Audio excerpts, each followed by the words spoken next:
જેનાથી બધું જન્મે, જેનાથી બધું જીવે છે, જેનામાં બધું સમાઈ જાય છે,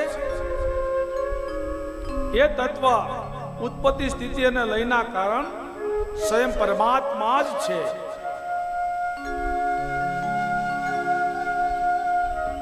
બ્રહ્માદિ દેવતાઓ પણ એમને મોહિત થાય છે.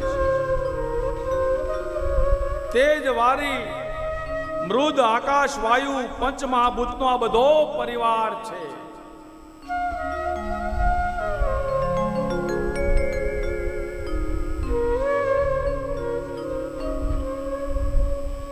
જીતિ જલ પાવક ગગન સમીરા પંચ રતિ અતિ અધમ શરીરા.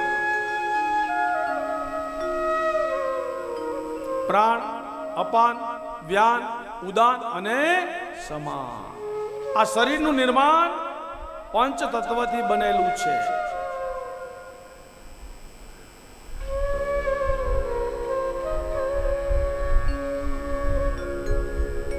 ભગવાનની રચના જોવા વાલા ભક્તો, ન ભૂતો ન ભવિષ્યતિ. પ્રભુની લીલા સર્જનમાં એને મોહ નથી, પાલનમાં એમને અહંકાર નથી, લયમાં એને શોક નથી. સર્વેત્ર સુખિનમ સંતુ સર્વે સંતુ નિરામયા સર્વે ભદ્રાનિ પશ્યન્તુ મા કચિર દુઃખ મા પીડા. અહીં બધા ની કલ્યાણની વાત છે. પ્રાર્થના હોય, વિશ્વ શાંતિ માટે યજ્ઞ હોય. ધર્મ તોડે એને ધર્મ નથી કીધો, ધર્મ જોડે એને ધર્મ કીધો છે. રામના મંદિરે રામના ભક્તો જાય, કૃષ્ણના મંદિરે કૃષ્ણના ભક્તો જાય, શિવના મંદિરે શિવના ભક્તો જાય, સ્વામિનારાયણના મંદિરે સ્વામિનારાયણના ભક્તો જાય. નહીં, એવું નથી. આપણી વૈદિક સંસ્કૃતિ કઈ છે?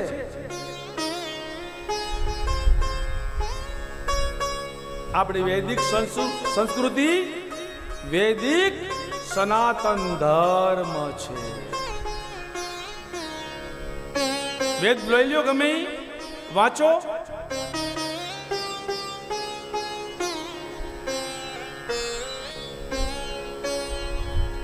ભગવાને શું કીધું?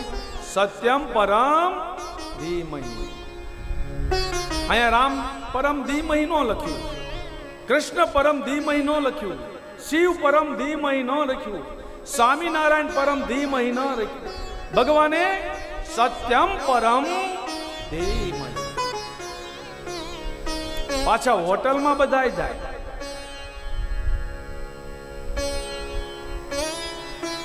એ કોણ છે, એ કેવો છે?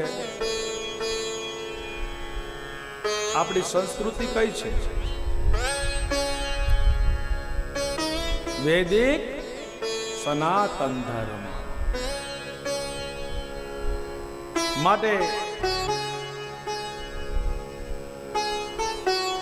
સત્યને વંદન બતાવ્યા છે.